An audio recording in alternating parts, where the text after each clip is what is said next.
Rádio e TV Brasil Espírita, iluminando consciências.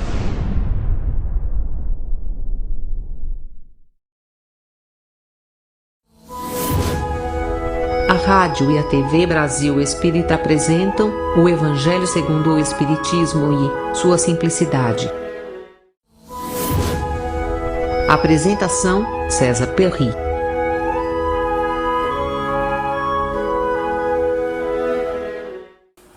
Amigos da Rádio Brasil Espírita de Maceió, estamos aí mais uma vez com vocês para abordarmos uma sequência de temas, do Evangelho em sua simplicidade. Mas nos últimos programas nós estamos numa outra etapa comentando o Sermão da Montanha, que é sem dúvida nenhuma algo marcante, na história do cristianismo. É o momento em que Jesus faz algumas proclamações àquele público, falando das bem-aventuranças, de recomendações, de alertas. E ali nós encontramos a essência moral do ensino de Jesus, que é o tema, foco, tratado por Allan Kardec no Evangelho segundo o Espiritismo. O objetivo do livro, o Evangelho segundo o Espiritismo, é tratar do ensino moral de Jesus. Então, no Sermão da Montanha, nós já falamos das bem-aventuranças e estamos agora tratando daquelas recomendações, daquelas orientações que Jesus fez. E ele, sem dúvida nenhuma, valoriza os 10 mandamentos, que foram recebidos por Moisés e registrados naqueles primeiros livros ali do Antigo Testamento. Então hoje nós vamos abordar versículos de Mateus, onde Jesus disse: ouvistes o que foi dito aos antigos, não matarás, e quem matar será réu de juízo. E logo em seguida ele dá continuidade: eu, porém, vos digo que todo aquele que se encolerizar contra seu irmão será réu de juízo. E quem disser a seu irmão raca será réu diante do sinédrio. E quem disser tolo será réu do fogo do inferno. Torna-se, sem dúvida nenhuma, muito importante a compreensão que nós espíritas temos desse mandamento divino, que é o não matarás, que foi referendado, sem dúvida nenhuma, por Jesus nesse momento, em que ele proferia o Sermão da Montanha. E vejam, amigos, nós estamos em pleno Setembro Amarelo. Então, essa época, coincidentemente em que estamos fazendo os comentários sobre o Sermão da Montanha, tem uma estreita relação. O Setembro Amarelo, ele surgiu inicialmente numa manifestação nos Estados Unidos em função do suicídio praticado por um jovem há muitos anos atrás. Aqui em nosso país, ele tem sido lembrado, praticamente oficializado, o Setembro Amarelo, também como uma forma de esclarecimento, de prevenção do suicídio.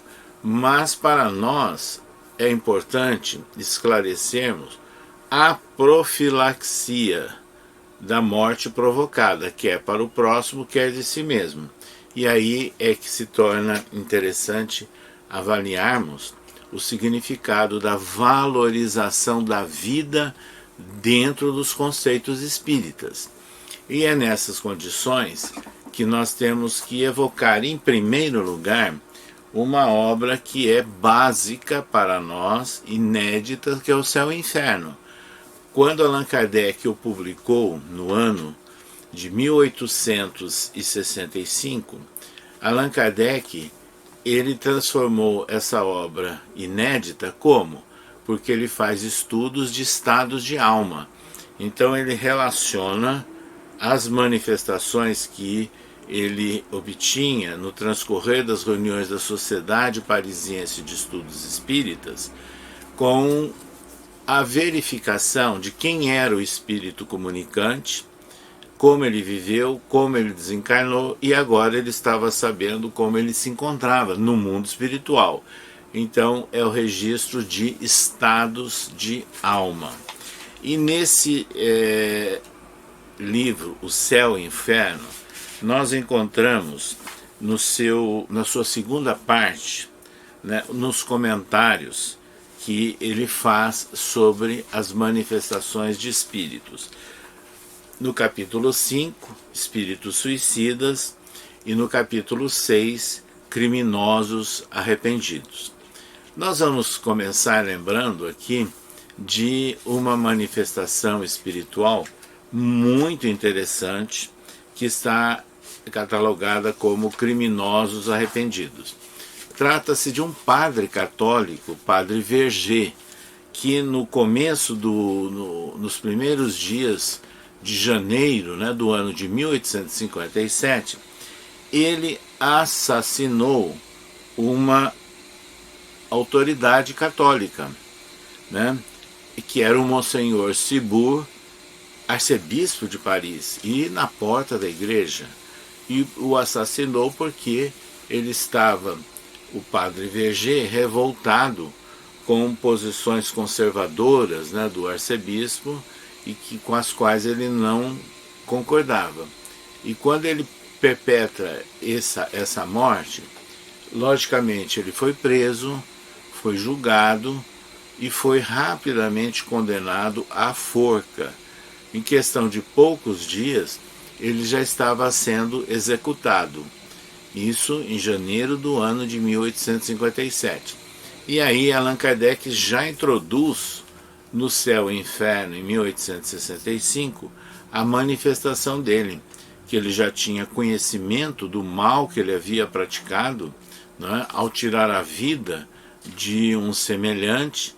Ele já tinha conhecimento, consciência de toda essa situação, que ele sofria muito, né, porque não há justificativa para se matar o próximo.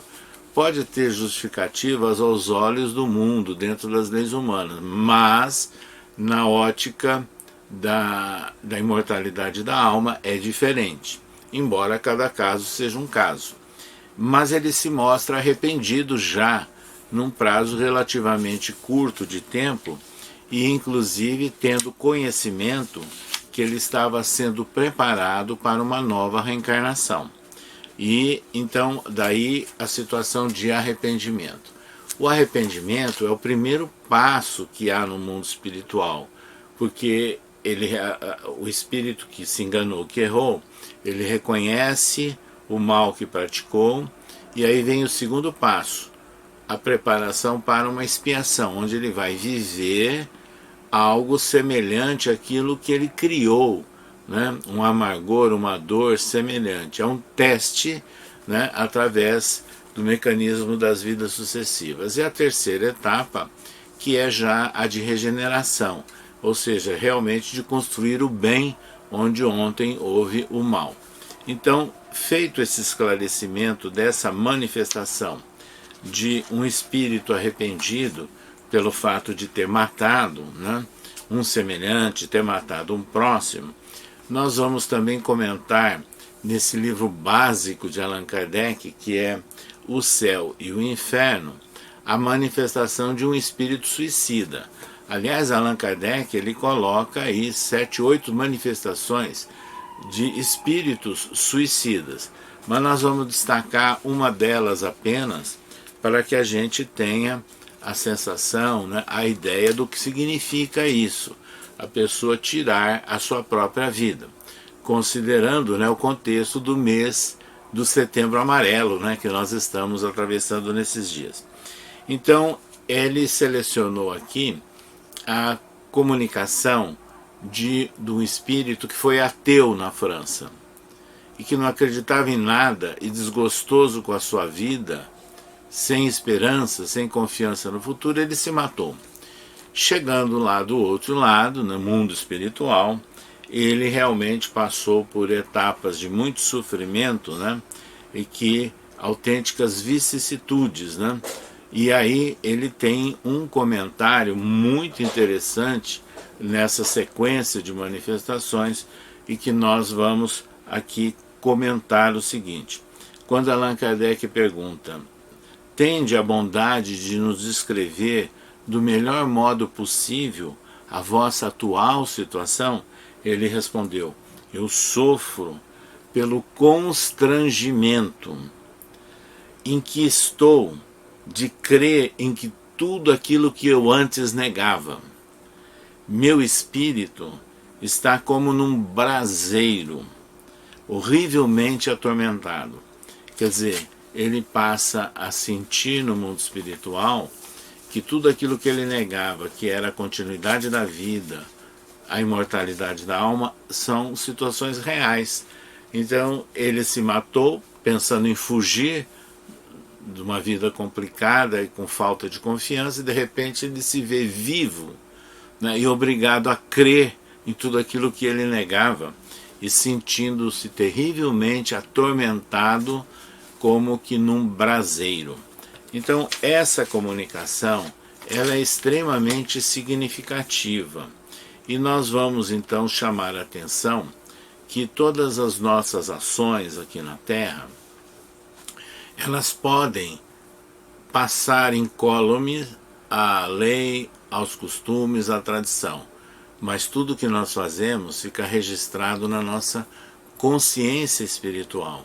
É por isso que o Livro dos Espíritos anota ali que a lei de Deus está esculpida na nossa consciência. E como nós somos seres imortais, né, nós nos projetamos além da organização física e vivemos a vida sem o corpo, a vida espiritual. A vida que nós tivemos aqui na Terra tem projeções, consequências e repercussões do mundo dos espíritos. Exatamente isso que Allan Kardec tratou no livro Céu e Inferno, né? Analisando estados de alma, né? Onde ele relaciona a vida que a pessoa teve, a identidade dele, o tipo de morte e como ele se encontrava no mundo espiritual.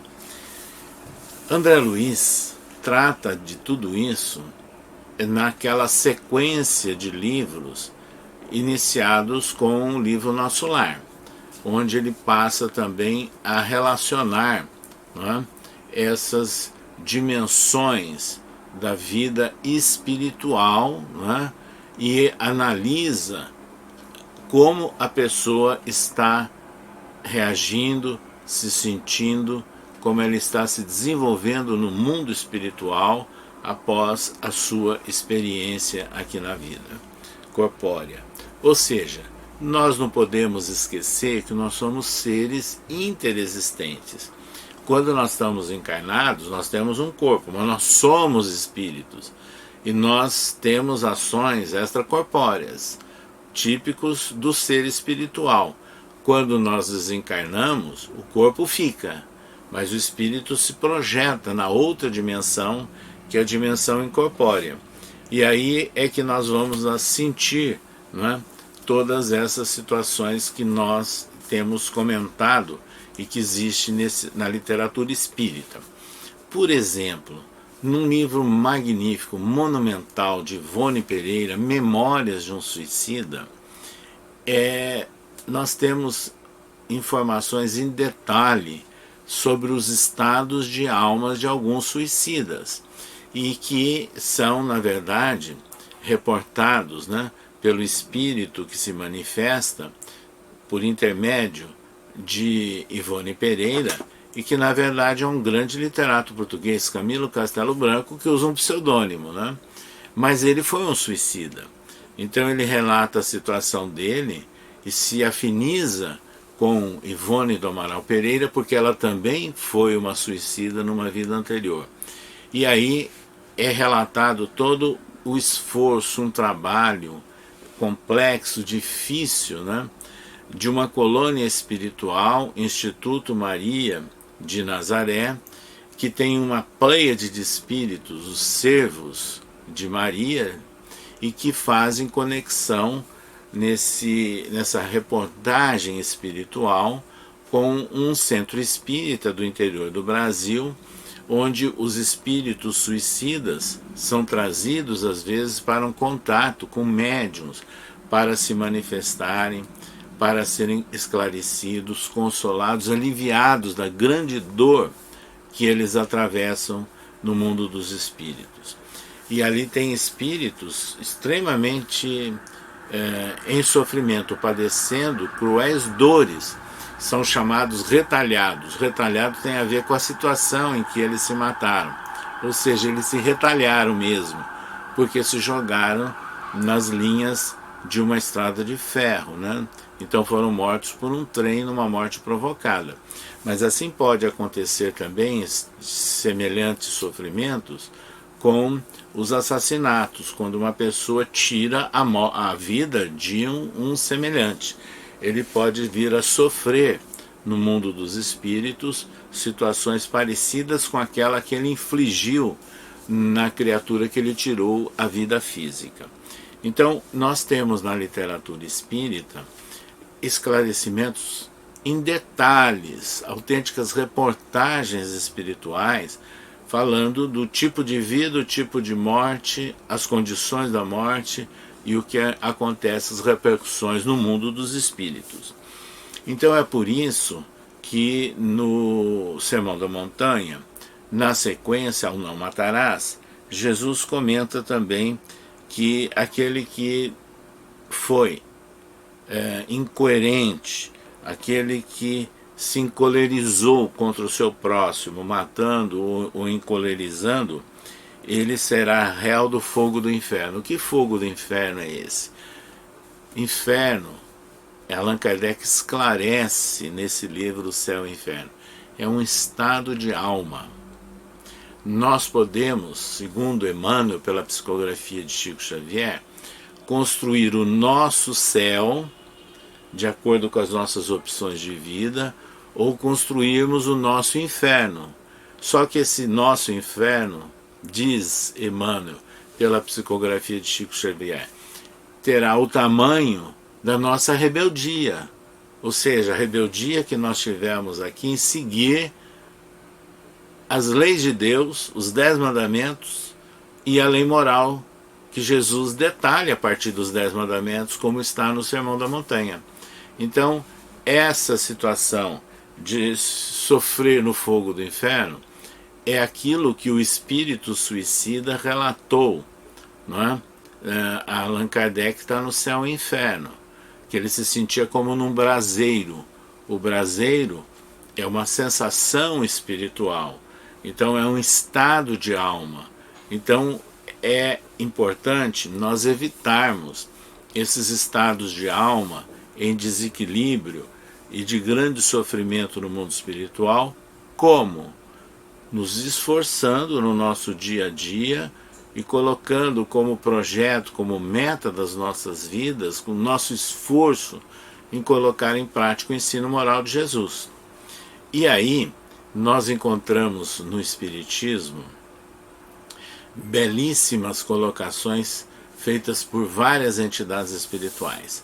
André Luiz, há muito tempo atrás, num livro pequeno chamado Conduta Espírita, escreveu que o corpo é o primeiro e é o maior empréstimo que nós recebemos de Deus. Mas ele também escreveu no livro Missionários da Luz, onde ele descreve planejamentos reencarnatórios feitos em colônias espirituais, ou seja, espíritos sendo preparados para o retorno à vida física, para a reencarnação. Ele fala assim: a reencarnação é um meio, a educação divina é o fim. Então todos nós estamos aqui reencarnados, utilizando uma organização corpórea, dentro de uma proposta, dentro de um projeto de aprimoramento, de educação espiritual. É assim que se processa a justiça divina. É por isso que nós citamos o caso do espírito arrependido, né, que Kardec colocou lá no livro O Céu e o Inferno. Ele realmente matou alguém, mas ele reconheceu o erro, se arrependeu. E aí ele se prepara para uma nova reencarnação. Então, isso é que deve ficar muito claro para nós. Nos esclarecimentos espíritas, a propósito do ensino moral de Jesus, com a certeza da imortalidade da alma e do mecanismo das vidas sucessivas, ou seja, das reencarnações, ninguém é eternamente condenado, ninguém é segregado ou discriminado. Deus é a expressão maior da paternidade, da bondade, da justiça. É por isso que João escreveu: Deus é amor. É a melhor definição e a mais curta sobre Deus. Deus é amor. Nós então vamos nos esforçando no nosso dia a dia justamente para melhor aproveitarmos as condições que nós temos dentro do atual projeto reencarnatório. Pois bem, e aí nós lembramos de Jesus, quando no final da sua existência corporal entre nós, ele estava dialogando com seus discípulos, preparando-os, para a partida dele, mas que ele apresentaria o caminho a eles. Isso está registrado no Evangelho de João. Tomé não entendeu: mestre, mas que caminho é esse? E aí Jesus disse-lhes: eu sou o caminho, a verdade e a vida. Ninguém chegará ao Pai senão por mim. Então, nessas condições, é que nós vamos, dentro de uma ótica ampliada pelo Espiritismo, compreendermos que o caminho é o projeto, a proposta de educação espiritual que nós temos que perseguir e temos que ter por meta. Por exemplo, dentro da atual reencarnação. Mas não se esgota numa vida o projeto de educação espiritual. É um longo caminho. E é por isso que Paulo de Tarso escreveu numa das suas epístolas: prossigo para o alvo. Que alvo é esse? É a busca da compreensão do ensino divino. E também Jesus diz: eu sou o caminho, a verdade. Quando ele diz a verdade, é muito complexo isso, mas nós vamos tendo condições de gradativamente ao longo das várias vidas acrescentando parcelas do conhecimento sobre a verdade. E é por isso que Jesus disse: conhecereis a verdade e a verdade vos libertará. Então, a certeza da imortalidade da alma, reacendendo a confiança em nós, no futuro, a fé em nós, em Deus, é que vai realmente nos ajudar e muito para que a gente siga o caminho e busque maiores parcelas de verdade. E a vida? A vida a que se refere Jesus não é uma vida restrita a determinadas dezenas de anos de uma existência corporal, mas é a vida inextinguível, a vida imortal, que nós temos a certeza pelo Espiritismo quando nos comprova pela mediunidade a sobrevivência da alma, a independência da alma com relação ao corpo e a identidade dos espíritos desencarnados. E assim é que nós vamos compreender também frases de Jesus de recomendações para nós, quando fala assim: conhecereis a verdade e ela vos libertará, mas também eu vim para que tenham vida e a tenham em abundância. Assim, amigos, nós estamos com esses comentários completando esse trecho, esse versículo do Novo Testamento relacionado com o Sermão da Montanha, e os convidamos para que na próxima quarta-feira estejamos mais uma vez juntos analisando o Sermão da Montanha na ótica espírita. Até lá!